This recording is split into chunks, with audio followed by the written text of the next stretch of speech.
So welcome back to another edition of the Heart to Heart podcast. My guest today is Jen Thompson. So Jen is a social worker and psychotherapist in London, Ontario. So Jen, welcome to the show. Thanks so much for having me. Happy to be here. Yeah, I really wanted to chat with you today. We've known each other now for just over a year or so, I think, and have some patients together. And I really like the work that you do, and that's why I wanted to chat with you today. So, there's so many things we could chat about today, but one thing that I definitely wanted to chat about, because I've been a little bit vocal about it, is regarding masking, particularly for children during this COVID stage, because we know that it's very important for people to be able to recognize someone's face. Facial recognition is critical for just building skills, being able to read people. And I'm wondering now if masking is having a detrimental effect, not on just children, but on adults as well, but particularly children. So I just thought that maybe we would start there today. Oh, good. Controversial discussion. Love it. Yeah. So, I mean, I've been pretty vocal about my concerns with what masking will do for our nervous systems. What we're seeing right now is a lot of people feeling extremely dysregulated. So high anxiety, depression, a lot of panic issues forming. One of the things when we mask, when we cover our face, is that we don't get visual feedback from the other person to say if they are safe or not for us. So when we smile, when we mirror facial reactions, we can determine if that other person is safe. And if they're safe, then I can let my guard down. I can release the stress hormones in my body, and I can mirror and be able to have a safe and social interaction with someone. So one of the big things is that in the schools where all these kids have masks on, teachers have masks on, that teachers are not regulating children, emotionally regulating children. So we're seeing a lot of mental health issues. A lot of kids are bouncing off the walls in schools. And it's because teachers aren't able to give them facial recognition to say, it's okay, you're safe here, everything's fine, this is what we're doing. Kids are so overwhelmed and don't know how to regulate themselves. That's why they have parents or teachers or caregivers to help regulate them. That's called co-regulation. And so we're having a lot of mental health issues now as a result, because, anxiety disorders, panic disorders, OCD disorders, ADHD, ADD kind of stuff showing up. And it's because we're all walking around extremely dysregulated. And do you think that because people that are wearing masks, that children may sometimes actually be afraid? Like, do you think that because traditionally, people are wearing masks, during Halloween, right? And which is can be scary for some children.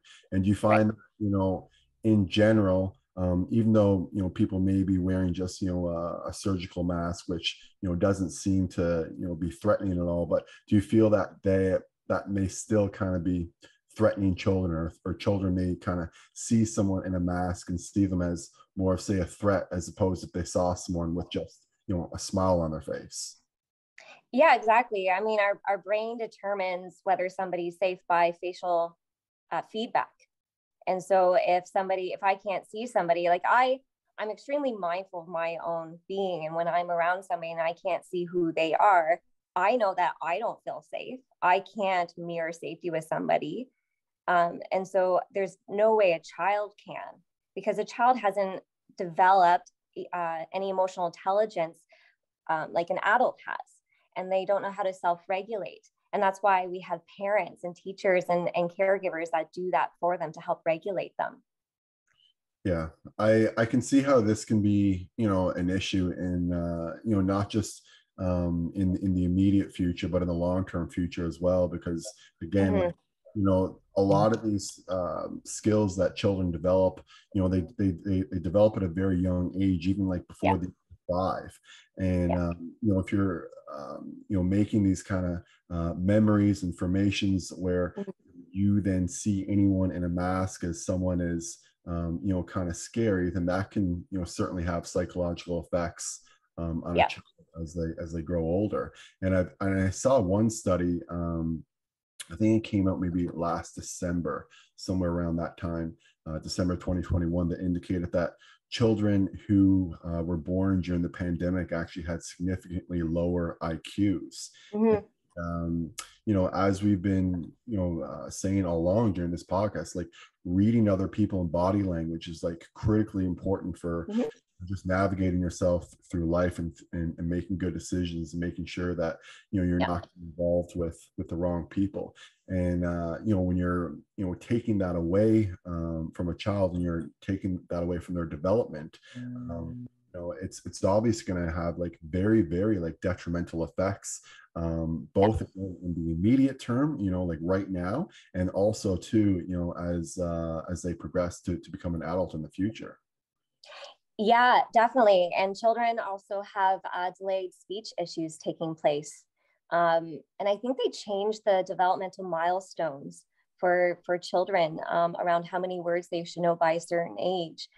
Because we're seeing, and I mean, speech therapists probably see it way more, but speech delays, speech issues, and again, just a lot of emotional regulation. Because if you think about this past 2 years, and we have people covering their faces, and everybody's extremely dysregulated because nobody feels safe. There's so much fear, and now children are scared because they might kill grandma if they take their mask down, right? And teachers are scared, and so they're drilling the fear constantly into children.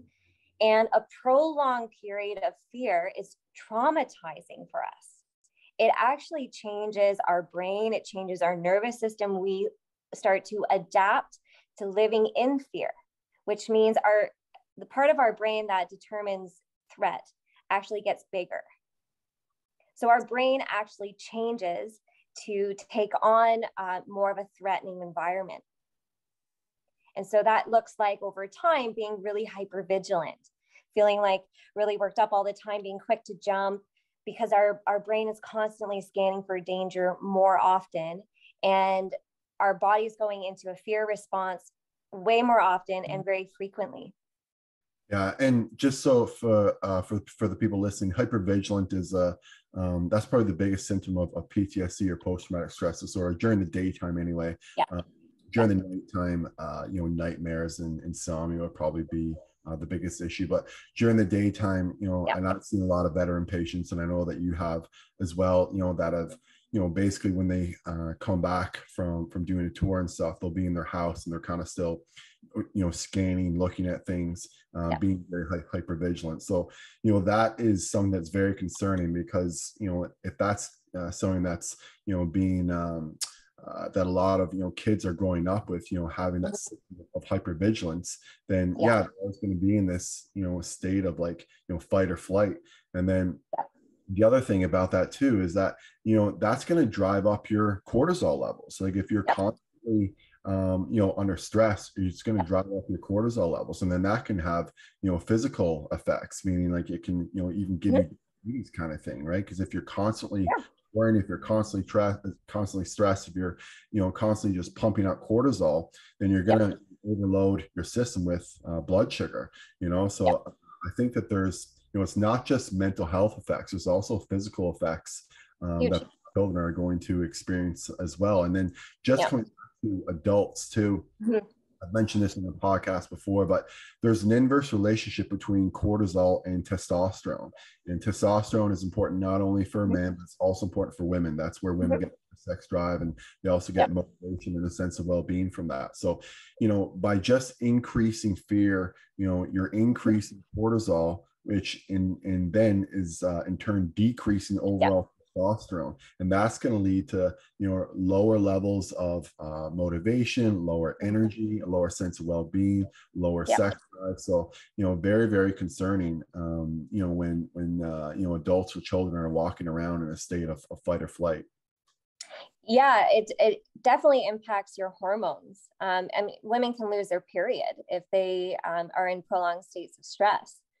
Right. So it not only impacts our hormones, it impacts our immune system, right? We can get sick really easily.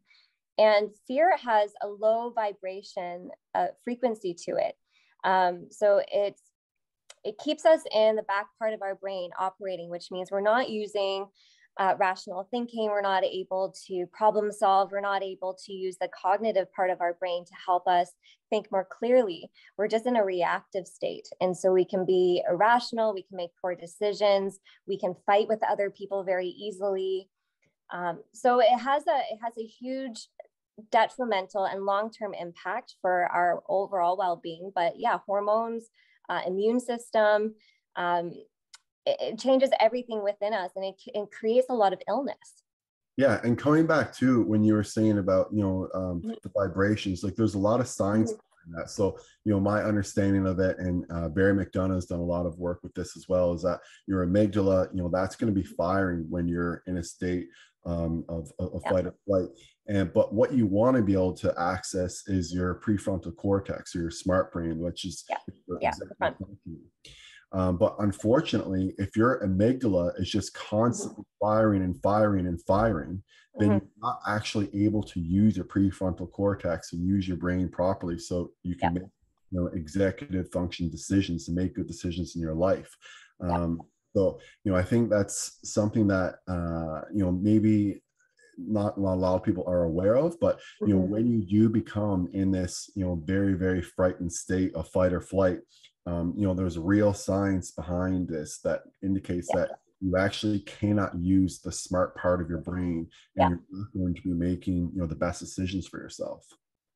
Yeah, you actually can't tap into it. Like it's a shut off. Like your body, I mean, your body is extremely smart, right? Like we know how to do two things really well. We know how to protect ourselves, which is the reptilian part of our brain that's kicking on, fight or flight. And then we also know how to heal ourselves. Like our body is so smart, and yet we have so much fear around our own body now, right? There's fear of just catching a cold now, right? We're all so heightened in fear states that we cannot be rational. We cannot tap into even common sense. Yeah, and I can see that because, again, just going back to the amygdala and the prefrontal cortex, like if you're constantly in that state of fight or flight, you're not going to be able to use, the smart brain. And one technique I remember that Barry shared before, I haven't spoken to him or anything, I've just read some of his books and stuff, but he said that if you are in that state, and this is for people who may be experiencing like a panic attack or something like that, he said that what you should do, though, if you are feeling in that state, is to run towards it and to demand more fear. So he kind of says that, like, when you're in that state, if you say, okay, like, just calm down, everything's okay, then that's almost like being in a fight and just like putting your hands down and letting someone just like beat you up, so that you're not fighting back at all. You're just saying that, like, I'm not going to do anything. You're just going to wallop me, and that's going to be the end of it. Whereas with Barry's technique, when he says like run towards it, which seems very, very counterintuitive, what you're doing is like you're saying, okay, come on, bring on the fear, bring it on. I want more. Challenge it.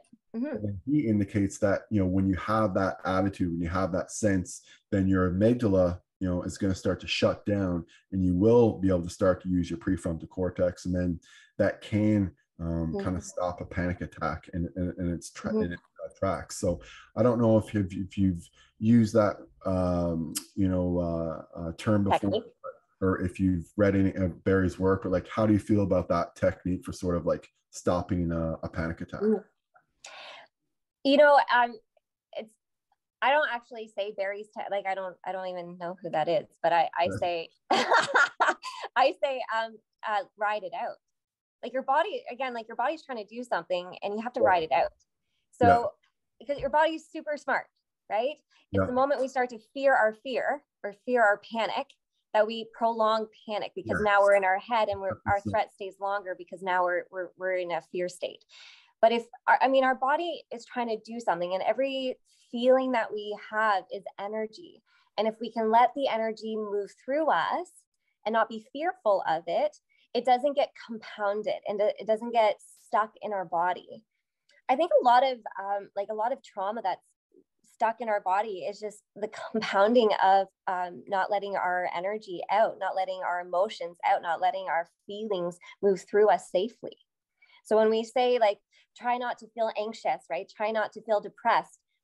Well, there's a reason why you feel those things. And so you actually need to let yourself feel those things without being judgmental of yourself or judgmental of the emotion you're experiencing. And also too, like every single feeling that you've had in your life, you, me, everyone listening to this has passed. So like every single feeling, every single person who's had, you know, a panic attack or an anxiety attack has survived it 100%. Right. Right. Yeah. So that's also, I think, something that's very, very comforting to people, is that like, now there are some people who, when they have a panic attack, they really do feel like they're kind of dying and they go to the emergency room. There's something wrong with their heart.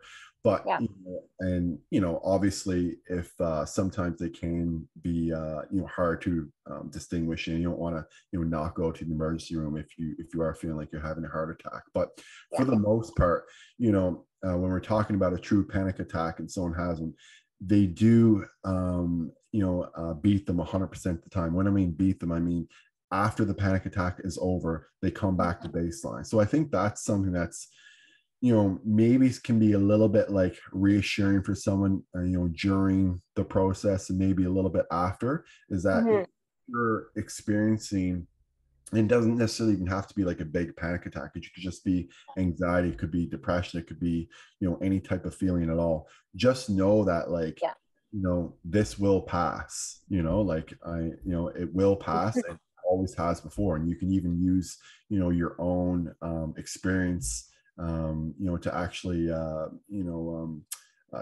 to tell yourself that, Yeah, I think that's it's really helpful for people to understand that we don't get stuck in emotions. We never get stuck in fear. We always, it always moves through us, right? Everything's always just moving and flowing. And one thing that's helpful to understand is that there's actually two waves of panic. The first wave is like any physiological signs, right? So your heart rate going up, muscle tension, or feeling really jittery, your mind's racing, your pupils dilate, you perspire, right? So a lot of the physiological symptoms that your body's saying like, I'm scared right now. And then the second wave is when we start to fear these symptoms, these physiological responses. Let's not say symptoms, they're the responses, right? And so when we get fearful of the responses, we prolong panic, right? A natural panic attack only lasts a few minutes max. But what can prolong is fearing the fact that we're uncomfortable in our body. We're fearing our symptoms. Everything in our body is a healing response or a protective response. And so if we can be with the sensations and not fear the sensations, we can let ourselves move through it safely. Because anything around panic or anxiety is our body just doesn't feel safe. And whether because we're in a situation that we're actually feeling threat in, or we're thinking about something that's threatening, our body or our brain doesn't actually know the difference between real or perceived threat.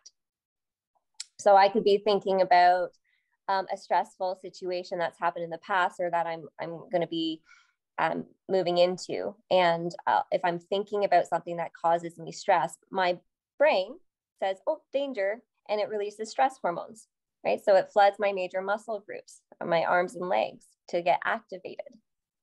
But I'm just thinking about something. And so one of the biggest indicators of somebody who says, oh, I'm an anxious person, I usually say, well, what do you notice what you're thinking about? Because a lot of it starts from our mind. Yeah. I agree. And I also think I've been reading this book recently. It's called, just have it here actually. It's called Don't Believe Everything You Think by Joseph Nugent. And anyways, in this book, like more or less, and I'm not like fully through it or anything yet, but he basically indicates that like thinking is what causes like negative emotions. Like the science of like thinking positive, it's not that like it's bullshit per se. Like gratitude journaling is, I mean, there's peer-reviewed journals on that indicating that it absolutely works. But when you think about thinking, generally speaking, when you're thinking is when Mhm. you are experiencing, negative emotions for a lot of the time, so Mhm. his kind of his kind of whole stick to this is like, just try to, and I know this sounds super simplistic and it's not easy to do, but just to try and like stop thinking. And then he says, because if you know that thinking is sort of the root of your suffering, then when you start thinking and you acknowledge that and you become conscious of it, then over time, you Mhm. can maybe kind of remove this habit of, being constantly in thought. Right. So, and again, like, I'm not saying you can do Yeah. that overnight, but I'm just saying that Mhm. understanding that your thinking is probably the cause of the negative emotions you experience gives you that awareness. And now that you're aware of Mhm. that, then you can say to yourself, okay, like, I'm thinking, this is why, I'm having these negative emotions, and this is why I feel this way. I can, Mhm. try to stop thinking. And again, I'm not saying that it's an easy thing to do. You can do it overnight, but Mhm. again, like, just being aware of that, I think, Yeah. will increase the amount of time that you spend thinking. And maybe it'll only be like, 1% over the next day or two, but like, that's Right. an incredible amount. Like, you may, because over time, you can do that every day, then Mhm. after 100 days, I mean, you'd be basically cured, right? So, you Yeah. know, it's a simple technique, but it's an effective technique. It just Mhm. needs to be practiced, every day. It's the same thing with, like, if you're overweight and you go for a run, like, Mhm. you're not gonna change your weight very much that day. Like, it's Right.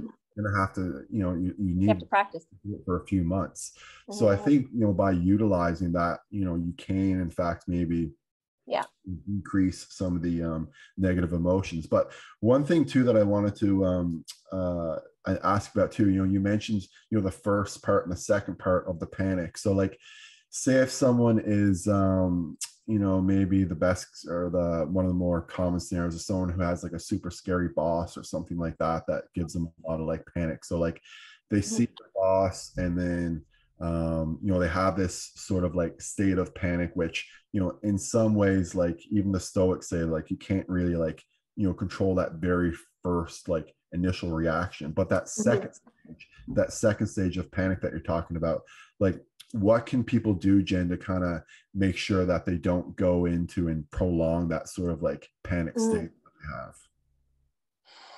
Yeah. So, um, it's kind of like a trigger, if we have something that we've experienced in the past, and say that scary boss reminds you of your dad when he was angry, when you were growing up. And so this is the self-regulation piece, that we have to learn how to cope better, but we can't stop a trigger from happening. That's why we go into a very quick reactive state, whether it's panic or whatever it is. But we can manage the aftermath, and we can also attune to the beginning before we're actually triggered. We might start to feel the inclination starting to happen, where we start to feel a bit of like tension starting to build in our body. And the aftermath is something that I always say to a lot of my clients, let's just focus on that, because you can't stop a trigger from happening, but we can learn to redirect ourselves so that we can start to respond to triggers differently, so that you're starting to teach your body how to feel safe. So if you go into a trigger reaction and you're this hyper vigilant, in this hyper arousal state, you're fight or flight, or you're in a panic state, it's just becoming conscious that you are there, right? So that's the mindfulness piece, recognizing one, like, okay, I'm really activated, right? So if we have the ability to just take an inhale, we can attune to the fact that I am inhaling. So I'm aware of what I'm doing right now, and I'm not just being reactive. I'm in my body, and I know that I'm hyper vigilant. I'm hyper aroused right now. I'm panicked. And then if you can redirect yourself into something that is safer versus old patterns of coping, you can start to heal your trigger a bit differently. You can start to teach your body how to feel safe. Okay. So I guess a couple questions I have there. So first Yeah. of all, So like say if you do feel triggered and you're like, okay, I just recognize that I'm triggered, I'm heading into, a state of panic. Mhm. Is there a certain breathing technique that you would use during that time? And Yeah. okay. So, okay. So like what do you do if you're in a panic state? Yeah. Yeah. Okay. Usually breath isn't doing any kind of breathing exercise doesn't help when you're in a panic state. You have to ride out the panic, but you can start to coach yourself mentally through it. Because if I'm saying like do a 3 count inhale, 4 count exhale when you're in a panic state, you're like, I can barely even breathe to begin with. So doing any kind of breath work, that's not the optimal time. But to bring in the mindfulness piece and to start to self-coach. So okay, my heart rate's up. I'm feeling really tense. I'm really activated. My body's doing what it needs to do. I'm going to get up and I'm going to shake my body. I'm going to move. I'm going to let this move through me. Okay. But I guess people would say that, like, what if they're in like a boardroom meeting with like 10 or 12, like they can't necessarily just like get up Get up and shake. Yeah. Yeah. right? So Yeah. I don't like I appreciate the technique, but I just don't know if it's like applicable in all situations. You know what I No, mean? definitely not. I guess if you're panicking, what I like to do is uh, alternating tapping. Okay. So your brain is connected to the opposite side of your body. So each hemisphere is connected to the opposite side. And when we do bilateral movement type of work, even I'll just say squeeze your left hand, squeeze your right hand, go back and forth, squeeze and release, squeeze and release. Because when you can even do it the same thing with your feet at the same time, and then it's a little bit more inconspicuous.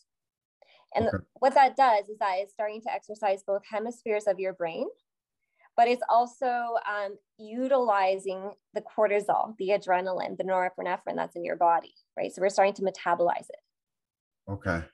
Yeah. Understood. So if you can't get up and you have to stay stuck and you're in the boardroom and you're having panic, you're going to just become conscious that you're panicking. You're going to recognize that you're attuning to yourself, right? You're attuning to my heart rate's up. I'm feeling really overwhelmed. I feel trapped right now. And those thoughts, when you start to go, oh my gosh, what am I going to do? What am I going to do? That's the second wave of panic that you are now making it worse for yourself. Right. Right. So what, how do we not make it worse, I guess? Right. Because so I know, but I like your technique of squeezing both, your fists. Like I think that can almost act as like a distraction. And I could see how that could maybe eat up some of that like cortisol that's like rushing through your body. But is that I guess, is there anything else in addition to, and like you don't think you should concentrate on your breathing, like do anything like breathe through your nose or breathe through your belly, like deep, anything like that? Or what's just sort of your technique for that? Well, here's the one thing is that depending on the person, depending on the situation, one strategy will work for this, but won't work for this, right? And so if we all have a toolkit of different strategies to help us self-regulate depending on the situation, then great, right? We have more stress tolerance then.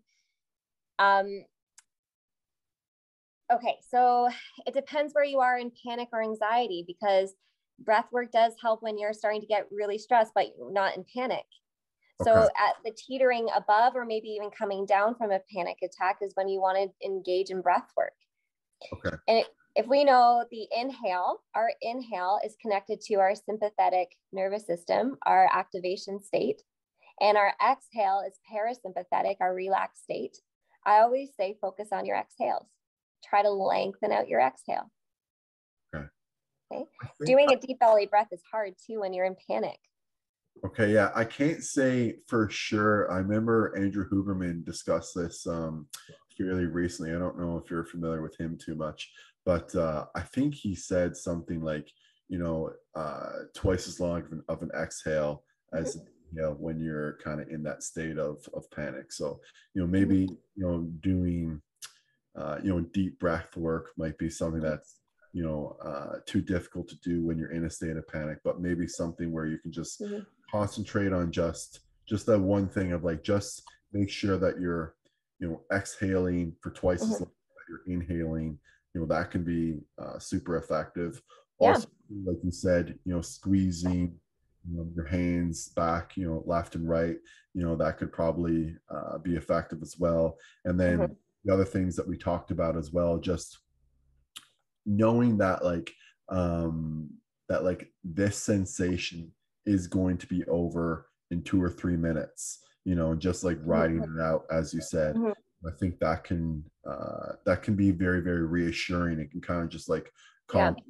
probably calm down the cortisol levels from coming. And then the other technique too that Barry McDonough has is run towards it kind of thing. So I think Mhm. between all those things, there should be some anyways, like benefit to people in using those techniques. So I think that's a pretty decent like summary overall in terms of how to like you know um, maybe not stop a panic attack or like mitigate it at least. Yeah, think of it as it's around self-regulation. Like, how do you take care of yourself when you're not well, when you're dysregulated, when you're at kind of the extremes of your panic or even at the bottom of like depression, right? Like, and every emotion that we have plays a role for us. And usually when we're in panic or anxiety, it's our body doesn't feel safe. And are we thinking thoughts that are unhelpful right now? Are we lost in thought? Or is our body triggered by something? Is this a trauma response? Is my body feeling unsafe because something in my environment's reminding it of something that happened in the past that when I felt unsafe, right? So it all kind of like it's learning how to be in your body, how to embody, and how to take care of yourself, how to regulate yourself, and not fear what is happening. So you can even use like a mantra. You can even say to yourself over and over again, my body's doing what it needs to do. I'm going to let it run its course. Yeah, I Right? I like that. I like that too because there's some people say some of this like stuff is corny, but it's 100% true that like your body always does return to a different state, and that all of your emotions do pass. So like Yeah. knowing that like that one thing, when you're experiencing a very difficult time or a very difficult emotion, just being able to say that and know that, I think kind of dissipates a lot of the fear, because I think Mm-hmm. that when you are in that state, consciously or subconsciously, you almost think that like you're going to stay there like forever sort of thing. Yeah. But just tell yourself that like, hey, I felt like this a million times before, and every single time I've come back and felt differently after. I think that Right. can be like very reassuring to a lot Mm-hmm. of different people for overcoming their overall stress and anxiety. Yeah. And I truly believe that majority of our panic is often a sign of a trauma response. Okay, so Mhm. like why do so you feel like people have panic attacks in the first place because they were exposed to trauma at an earlier age, or that for the most part? Yeah. So let me back up, I guess. When I first started my practice, May of 2016, I started working with people with utilizing like holistic skills like mindfulness strategies, yoga based strategies, breath work, that kind of stuff for anxiety, stress management, and depression. And then what I found out as I started to work with people is that the majority of their coping, because this is all coping, is a result of either childhood trauma, acute trauma as an adult, or lack of coping strategies, emotional regulation strategies from their upbringing. So if our parents didn't have the ability to express their emotions themselves, we're not going to, right? So we compound things within us, and then we burst, right? Or we implode as a result. Yes. Um, and if we don't feel safe expressing ourselves, then again, think of our body. If it doesn't feel safe, we're in a state of protection, right? We're in an activated state, right? Right. So our body just doesn't, if we don't know how to regulate ourselves, um, it's often because we didn't learn the strategies when we were young. We were exposed to a lot of threatening things when we were young, like the ACEs score. I don't know if you've heard of ACEs, adverse childhood experiences. Okay. Um, I'm I not think familiar with it, but go ahead and no. it's I think most doctors actually should do ACE scores with their clients or their patients, because it goes over a list of 10 factors of from when you're 18 and younger, what traumatic events you had experienced, whether it was like small T trauma or big T trauma. So big T trauma would be like acute things like a car accident, something that was an isolated incident, versus something that's like a small T trauma, which would be like exposure to domestic violence, a lot of moving around as a child, a parent with a substance abuse issue or mental health issue, or growing up in a war zone, that like anytime you felt unsafe, right, where your basic needs aren't met. But these prolonged periods, similar to the past 2 years, so anybody who's 18 years and younger, although let's be honest, all of us have experienced trauma the past 2 years because of being in a prolonged fear state. Right. So the ACEs score shows you that the more, what we've come to learn is that if you have a high score on the ACEs score, the likely chance that you're going to struggle with a mental health issue, which is dysregulation. You're going to have a substance abuse issue. You're probably going to be on medication. You'll have a higher rate for suicidality, right? So there's obesity, health issues, that kind of stuff, chronic health issues. So the majority of health issues today is often a result of what we were exposed to as a child, or unhealed trauma even as an adult. Okay. Mm-hmm. So in terms of like how to, I guess like approach that, like the first thing is that like you have to be aware of that. Like a lot of people who have had, exposures to trauma in their childhood probably aren't even aware of that, because, when I first started, working with cannabis and doing a lot of work with patients who had PTSD, I was mostly seeing veteran patients, right? So patients who had been in military combat. Yeah. And that's how we've always associated, until recently anyway, PTSD with people who have been in the military. I mean, that's, and even when I was in medical school, like, which is not like too long ago, in the mid 2000s, like that's really how we were taught, how PTSD worked. But you can get, trauma from so many different things. And the way that you exhibit the symptoms or experience the symptoms is the exact same. So meaning that, like, someone who is a veteran, who did several tours overseas and who comes back and is, very, very hyper vigilant and maybe has difficulty like going to the grocery store and things like that. Someone who also has had, say, a very troubled childhood, can also experience the exact same symptoms. Yeah. They also feel like they have to, live inside. They'll also be very hypervigilant. They'll also, maybe be a little bit awkward socially, not want to go to the grocery store, things like that. Yeah. So I think it's important for people to understand that, like, there's various different levels of trauma. You don't have to really be, in the military to experience trauma. And most of us, or I would say, argue all of us, have experienced some type of level of trauma.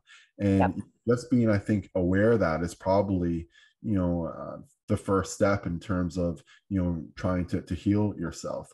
Why do you think that, like, we just tend to associate trauma only with, people in the military, and not necessarily just with, civilians who have also experienced trauma in other areas of their life?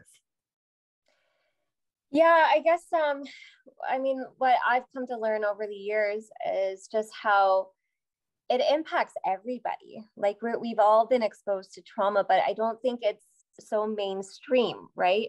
Or maybe it is now. I believe it is way more now. But I think a lot of people minimize how much trauma they've experienced because, but I didn't fight in a war, or, but it wasn't that bad compared to other people's experience. Yeah. But trauma means anything that you've experienced that's too much, too fast, too soon. Yeah. right? So your body is in a state of overwhelmed and it doesn't feel safe and it can get shocked into this state and we can stay stuck. So our body actually gets stuck in these trauma states. And so that's why we also see like tics and different types of somatic stuff within our body forming. One of the most common things that I see for women who've experienced sexual assault of some sort, they develop a lot of problems in their hip region, right? And so what our muscles tend to do when we are in a trauma state is that they contract, we pull in, we go into a protective stance. And so a lot of women that have had some sort of sexual violence is that they have a lot of hip issues because they can't relax their hips. They're in a defensive state, right? So the body's still trying to protect. So when I do any kind of healing work with people, it often has to involve somatic work, feeling. We have to feel our way into healing so our body can learn how to feel safe again. And so we can reclaim our sovereignty in our own body. Okay. I understand. Yeah. So it's a lot of it really is just like trust. And I think that that's a lot, what a lot of people don't have is they don't trust that their body will heal themselves or that they can heal themselves. They don't believe in it. But, like I feel again that like our human body is, like absolutely incredible. It's so smart. Like I said several times on the podcast, it knows how to, heal itself. This doesn't mean that we can't use, other medicines and things like that also to heal it, to enhance it. But, it's very comforting to know that, anytime that your body is experiencing some type of dysregulation, it does want to put you back into, regulation. Like even when you're experiencing like the worst anxiety or the worst, depression ever, like your body doesn't want that. It does want to come back to, feeling well again. So I think that's, important and comforting for people to know. Yeah, I think, think about like how we live in our society. We like everything at our fingertips, right? We like everything a quick fix. We like to be in our comfort zone. We don't like to be challenged. We don't push ourselves out of our comfort zone. And so our world gets really, really small when we do that. And so in order to self-heal, we actually have to get ourselves out of our comfort zone and to challenge ourselves in a safe way so that we can build trust, confidence, and safety in our own body. But each person has to do that themselves. Nobody can do it for them. Yeah, I'm also too still a big fan of exposure therapy in terms of overcoming anxiety. And for people who aren't aware of what exposure therapy is, basically it's just take what you are afraid of and then expose yourself to it, and then eventually over time you'll be able to not be afraid of that thing. And one real good example of this is at the grocery store. And some people who who don't have anxiety or depression may be very surprised that that's one of the biggest questions that I ask to a lot of my veteran patients and to a lot of my patients who have severe anxiety and depression is do you get the groceries? Because if you can get into your car, drive to the grocery store, go select the groceries that you need and drive home, that indicates at least some level of functioning that some people take for granted. But I can tell you I have a lot of patients who find that task very, very difficult.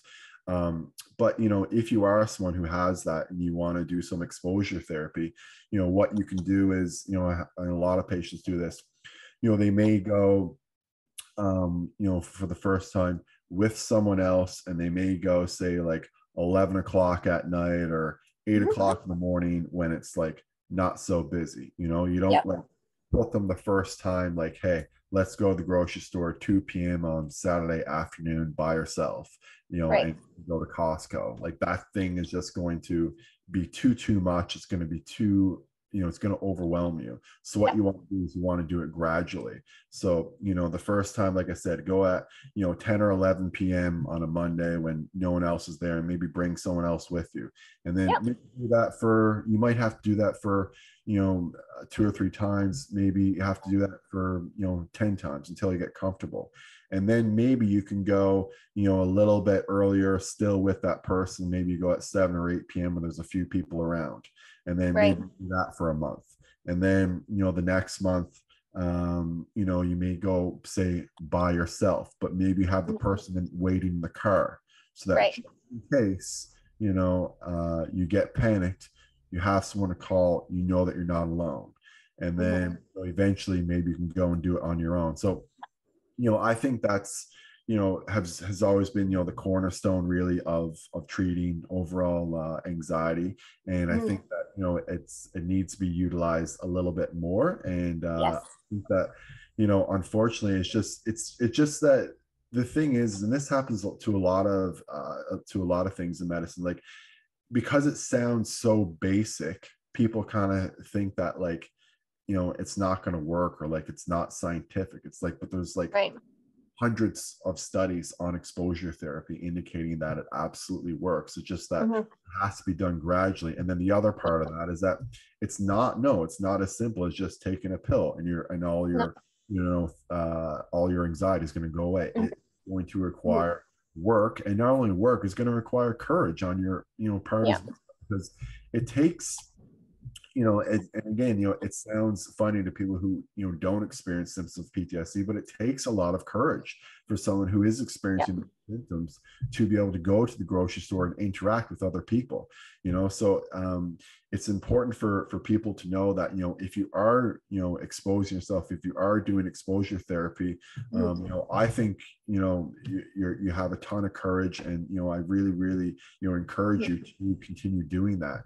And don't think that, like, you're not making, big steps, because small steps, make huge improvements over time. And so, I really encourage a lot of my patients to, to really expose themselves, but obviously, to do it in a gradual way.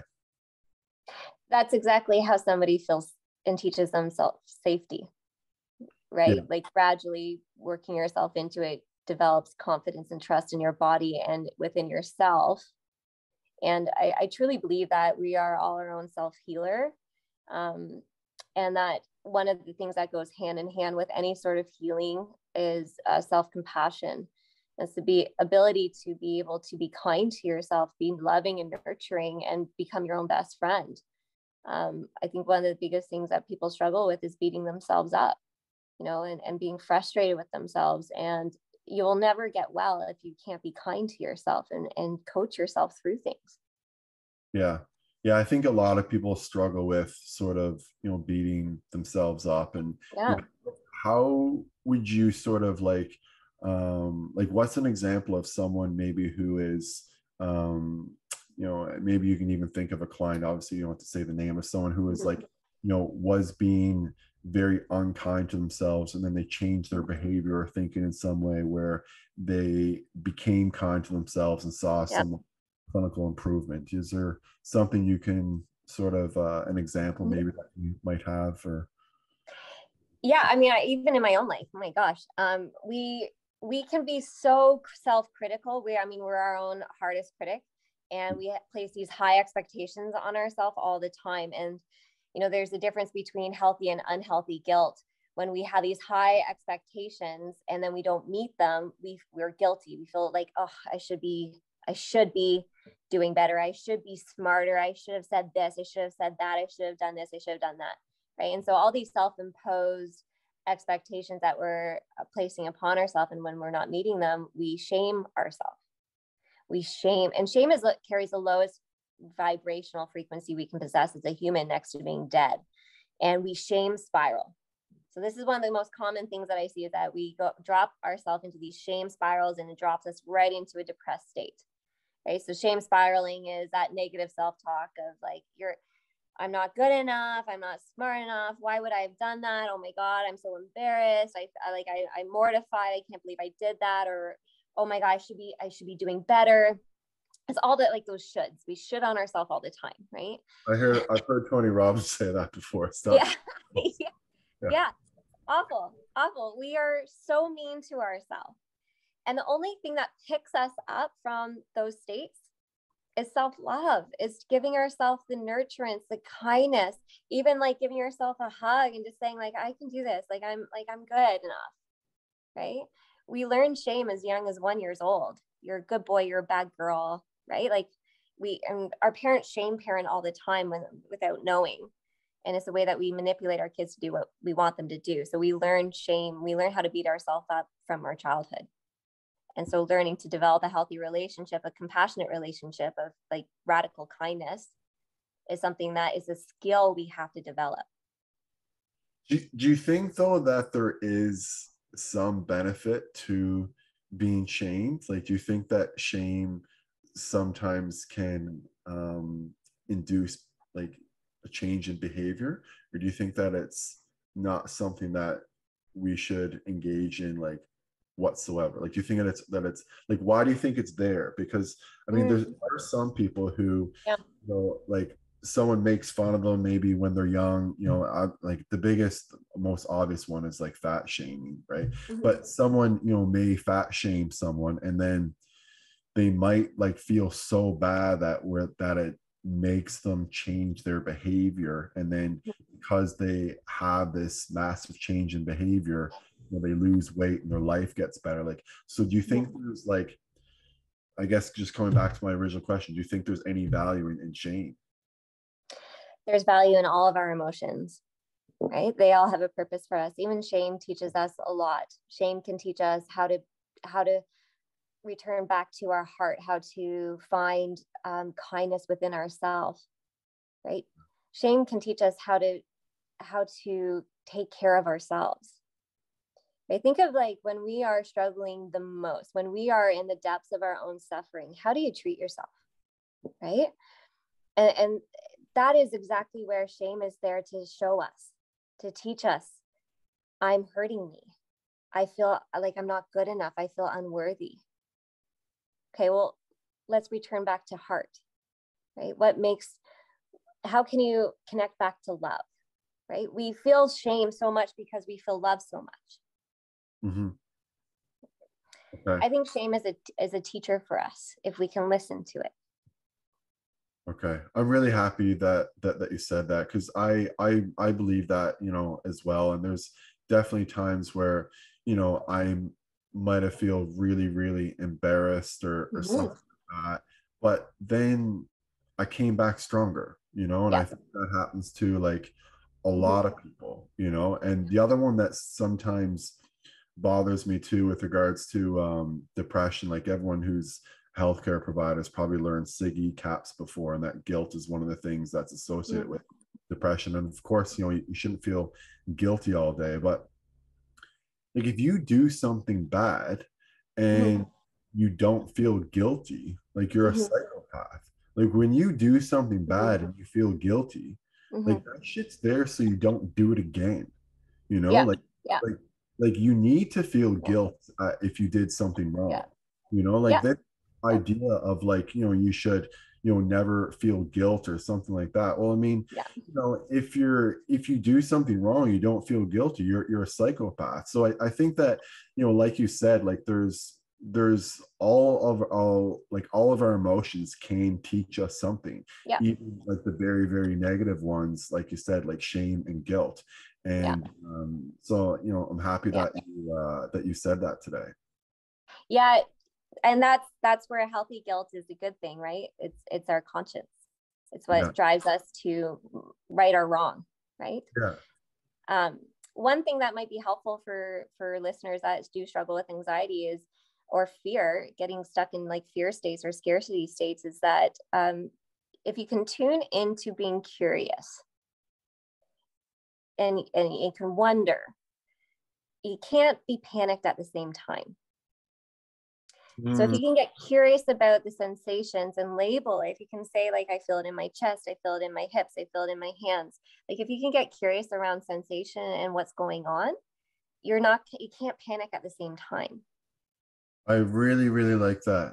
I like that a lot. And I like that for a couple different reasons. I like it for the exact reason that you just said just then. But also though too, when you are like, I'm like yourself, like I like to read a lot of like, peer-reviewed journals and things like that. Like during those times, I'm not experiencing any anxiety whatsoever because I'm curious about something. I'm focused on something. That's right. I'm looking for something. Mm-hmm. And so, sometimes I almost feel like we should, tell our patients, like, instead of like, focusing on your anxiety or focusing on your depression, why don't you focus on something you enjoy? And then if you focus on something you enjoy, then, Mm-hmm. you know, happiness and peace will just come as sort of like a byproduct. Like you don't Yeah. like you have Yep. to try to like, Yeah. wish yourself or wish these, emotions away. You can just focus on, what you're doing. Jen, I'm so sorry to do this, but I think our time is basically up here. I That's definitely okay. want to get back on the podcast though, because this has been amazing. But can you please tell everyone where they can find you online, how they can become one of your clients if they want to utilize your services, where they can learn more about you, all that kind of stuff? Yeah. So my business name is Exhale Therapy Services. And I'm working outside of Beachville, or sorry, in Beachville, just outside of London, Ontario. So about 20 minutes outside of London. You can find me on Exhale Therapy Services, my Instagram. My website, I never update it. So my apologies. Just follow me on Instagram. I'm bad with technology. And I do have a few spaces open for future clients, but I operate in my studio / office space here on my homestead. I also do virtual and phone sessions with people. So amazing. Well, like you offer a lot of different services that I'm sure a lot of people could utilize. So thank you so much for sharing everything today. I really, really appreciate it.